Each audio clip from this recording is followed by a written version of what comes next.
Hylics 2 is weird, but that kind of goes without saying. It's a turn-based RPG that uses Claymation as its primary art style, a long-awaited sequel to Hylics 1, a game that I described as a fever dream with more questions than answers. What I can tell you with some degree of certainty is that Wayne and his gang of misfits stop a tyrant named Gibby. But why? That's a slightly more complicated question. Wayne is back, and he's left his humble beginnings in RPG Maker, and he's made the jump to Unity. A lot of things have changed, but boy does it still look good, sound good, and it still throws me off balance. The game retains its dreamlike aesthetic from Hylics 1, but now you glide through the air, as if it wasn't dreamlike enough. Platforming is now the primary means of exploration. It can feel a bit loose and requires a bit of time before you get used to it, but it's weirdly appropriate, or appropriately weird. The unwritten YouTuber rules state that if you review a game that has a 4:3 aspect ratio, you fill in the gaps with something, whether it's cover art, a background, or even just zoomed in footage in the edges. Problem is that Hylics 1 has a distinctly oversaturated art style, so putting anything on the sidebars just felt wrong. I tried a couple of options, but nothing felt right. Now that Hylics 2 uses Unity and the 16:9 aspect ratio, I don't need to worry about that shit. Nice. Hylics 1 is a claymation fever dream with oversaturated colours. Hylics 2 retains the aesthetic, another pastel nightmare that's really compelling to look at. But this time you have a few different perspectives, dynamic lighting, fluid animations, and much more room for a bunch of weird shit to happen. And boy does it. The characters are all rendered in 3D, but the designs are just as obscure as the first game. Wayne wears this black leather bodysuit that contrasts with his bright yellow head. The other returning characters have been redesigned with a much higher colour contrast, and more humanoid proportions. Combat is much more difficult than the original. Every fight is an ordeal. It doesn't feel as quick as Hylics 1. The enemies are quite tanky, and they don't hesitate to build up a lot of status effects. By the end of the game, you're going to be seeing a lot from both the enemy and your party, because hitting your generic attack over and over again is not a great idea. And grinding won't let you circumvent that. The RPG terminology is still weird, like powers being gestures. You still learn abilities from televisions, and every party member has their own unique ability. For example, Wayne has Dissolution, a debuff that I didn't really use that often. Gibby is still the antagonist of the game, but we're fighting his underlings, who are trying to bring him back from the dead.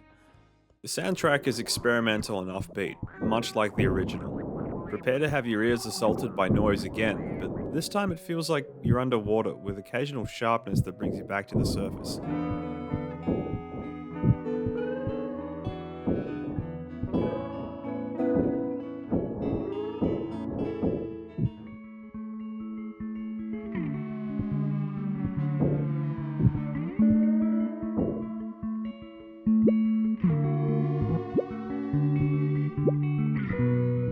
It's a little less noise and a bit more funk and surf. And just like the first game, the music is amazing.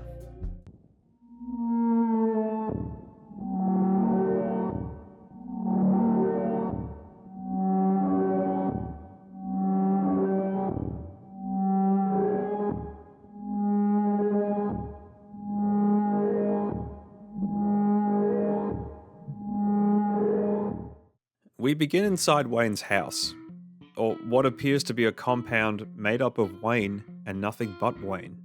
He's not an individual, he's an entire race who evolved from lava. So that intro is literally our origin story.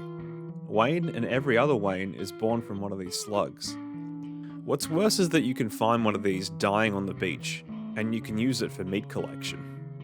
In the basement of Wayne's house, we can once again travel to the afterlife. Much like Hylics 1, it acts as the fast travel hub, along with a meat grinder. There's almost no consequence for dying in this game, which is nice because it encourages experimentation when you're fighting. The pause menu has a guide in the bottom left corner. Confer with Old Wayne and determine your task. Old Wayne oversees the Wayne compound, and he looks like a David Cronenberg monster. I might have a few suspicions about who this guy is. He tells Wayne that Gibby's agents work to reconstitute their master, Proceed west and seek our ally, Bleril, that he might be forewarned. Old Wayne has a peculiar way of speaking, almost like he came from Hylics 1. Almost like, yeah, that's clearly Wayne from Hylics 1. The Wayne that we play as is apparently the only Wayne that's completed his training, a kind of chosen one who has been burdened with the task. So it's time to go to New Muldal and find Bleril. We reach New Muldal, and underground we can find some guys mining some sort of material, collecting a substance known as hylithyms, which can create gloves and burritos. Which, yeah, don't ask me, I don't get it either. According to the NPCs, someone named Vuax is targeting the town for its production. When we get to Bleril's place, we find Pongorma returning from Hylics 1. He informs us that Vuax has kidnapped Bleril. After discovering that he and Wayne have the same task, he joins us and then gives us new metaphors, which lets us do this. Pongorma looks a little different here. He retains his orange and blue palette, but his head seems to be more like a crustacean. To make things more confusing, Wayne seems to know him, so I'm going to assume that every Wayne has inherited the memory of old Wayne. Or they might be a hive mind. Or Pongorma helps raise the Wayne offspring. Honestly, I have no idea, it's a little confusing. Pongorma can use the lightning gesture, which does a lot of damage but it stuns him. Using the Pneumatophor's gliding ability, we make it to Vuax's office. On the shore of Vuax's office, we find Datus Mullen, who has set up camp and plans on infiltrating the fortress because he wants a filing cabinet. So, much like Hylics 1, he's still looking for ancient artifacts. He joins us and suggests we use his paddle and canoe to gain access to Vuax's office. Datus Mullen has the foam armor gesture, which heals, reduces damage, and removes a few specific status effects. Suffice to say, it's one of the best abilities in the game. We fight our way into the fortress, only to find a key trapped inside a force field, which can only be deactivated via an arcade machine, which brings us to this minigame. Hylics 2 has a few cards hidden in its sleeve. One of them is the arcade platforming levels. You control a miniature Wayne through a side-scrolling level. He can double jump, dash, and fire a projectile. The object is to reach the goal and deactivate the force field, but on the way you can pick up bones and consumables. I really appreciate the effort to vary up the gameplay, but honestly I don't like these sections. The movement feels a bit odd. You can double jump, but you can't sprint. And some of the platforming is really narrow and needs precise movement. I found myself getting lost and then having to repeat the same sections over and over. It becomes incredibly tedious. You reach a save point, try every direction, get disoriented, die, reset to the last checkpoint, and repeat. Thankfully, the items you pick up remain on death, but man, the novelty wears off real quick. Music's good though. Once we complete the minigame, we get the key and eventually confront Vuax, who claims that someone named Odozier granted him strength, and that something called the Hylium Xylem will occur. We beat Vuax. Barely. And we free Bleril, the mayor. Speaking to him back in town, he lets us know what happened. A tiny fragment from a defeated Gibby was found and dubbed the Gibbylet. It was hidden away in a vault, but a cult who worshipped Gibby, led by someone named Odozier, ordered Vuax to kidnap Bleril, in order to interrogate him and find the location of the Gibbylet, which would then be used to revive Gibby. And yes, all these names are fucking ridiculous. We're then told to go to the vault in Foglast to retrieve the Gibbylet, assuming it's still there. Spoiler, it's not, because we watch a cutscene of it being opened. Bleril gives us access to the airship. Now we can fly around the map in full 3D.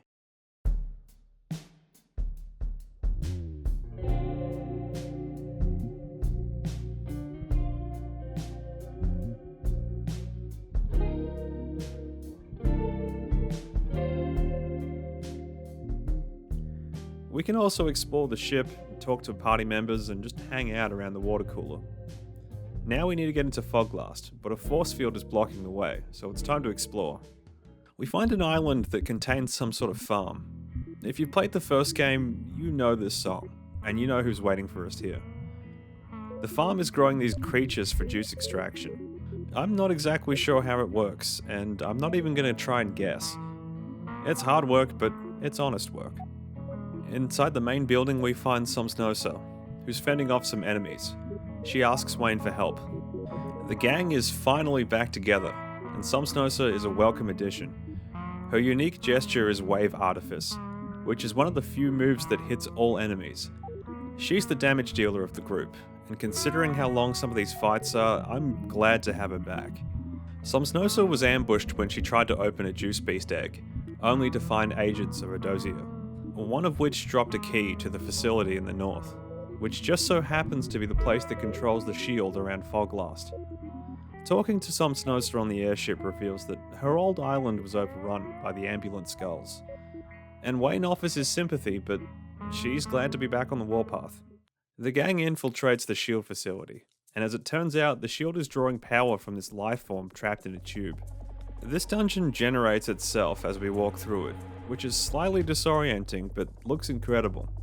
Mason Lindroth's skill with Claymation really comes through here. We fight for Thinralpine, a giant worm who will put the party to sleep, which can be countered with coffee because it gives you a buff that resists sleep. Once he's defeated, the shield deactivates. We travel to another island to, once again, and unfortunately, play another platforming section, which is much more difficult than the last.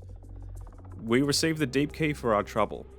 Trouble being the operative word. I don't enjoy these. We finally head to Foglast to find the vault to see if the Gibby is still there. This is a long section with a lot of fights and a long-winded wire and switch puzzle. We find Odosia, along with the cone-headed cultists from Hylics 1. He scoffs at the idea that Wayne is trying to beat Gibby again, but it's too late. The ritual of Gibby's revival has not been stopped. We watch as a coffin containing Gibby opens to reveal a grotesque reanimated Gibby. We try our best to fight him, but to no avail.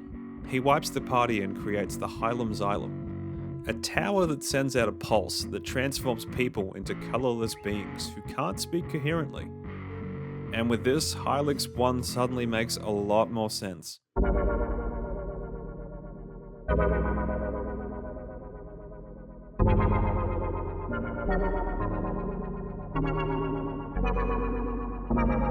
The randomised dialogue from the original game was the result of the Hylics Xylem, which had already been activated prior to the beginning of Hylics 1. Our four heroes being some of the few people who seem to be unaffected. It's almost the inverse of the Tower of Babel, a story from the Bible where God sees man trying to build a tower to reach him, and in response God says, "Hey, get the fuck out of here with that shit." He then obscures their language, which leads to a communication breakdown that stops the tower's construction, a punishment for their hubris.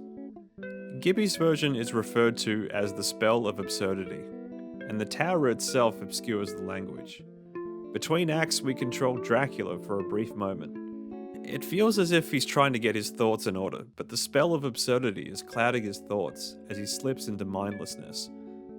The wiki suggests that he was the first person to stand up to Gibby, but failed. And when we find him outside Gibby's throne room, we see his final moments. Maybe he tried to reach out to Wayne, knowing that the Spell of Absurdity doesn't affect him, or his race. And tragically, Wayne is given the responsibility of fixing the problem and saving the world. I can only assume that Wayne is a reluctant hero. He's clearly driven to beat Gibby at every turn, but a few context clues make me think that he's not exactly keen on being a savior. Whenever you win a fight in an RPG, you generally get a victory fanfare, like the famous Final Fantasy 1.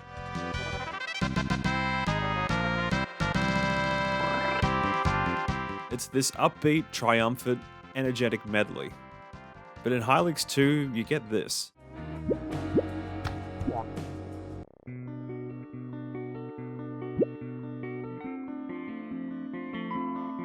It's somber and it feels inconclusive. Wayne's dialogue is incredibly casual in most cases. When we speak to Somsnosa, he comes off as incredibly laid back. No sense of urgency at all. There's this one shot of Wayne at the end of Hylics 1, where he's floating through space after defeating Gibby. There's no joy, only a face that looks exhausted, as if he didn't really want to defeat Gibby, he needed to. And now his race only has one purpose: to stop Gibby. It's almost as if Wayne and Gibby are destined to fight over and over again. When we return to New Muldle, all the residents have been turned into colourless beings that now only say nonsensical things. Tragically, the same is true of the Wayne compound, and even old Wayne is transformed.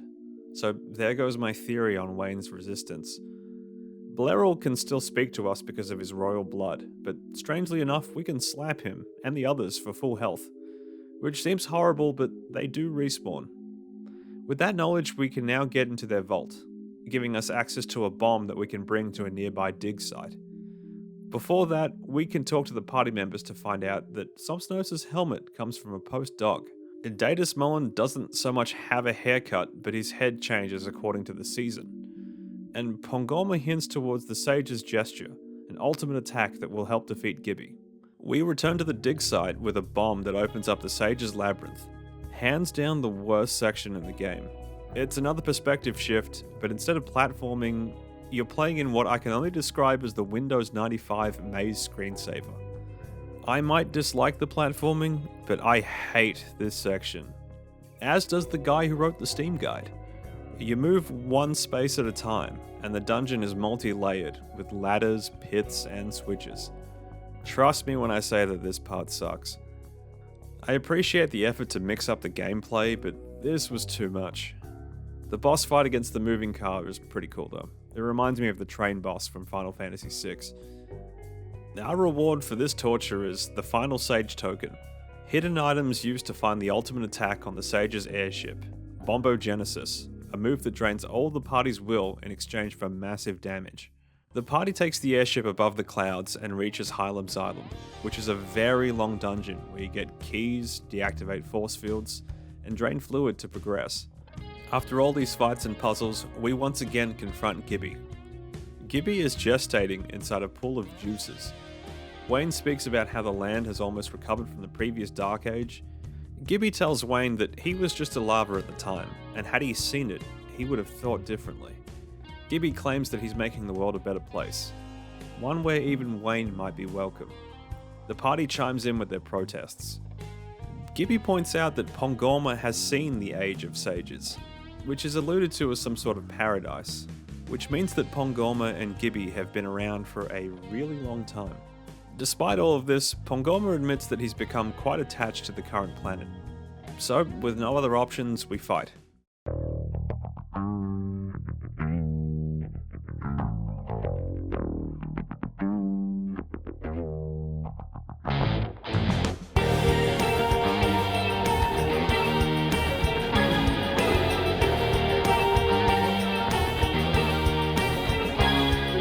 Gibby is tough, but we've saved our best consumables, buffed the party, and have access to Bombogenesis.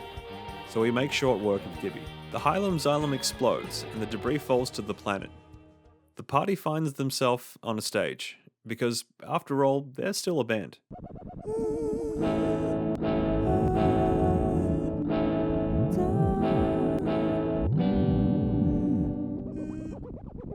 As they play, various characters appear and can be spoken to.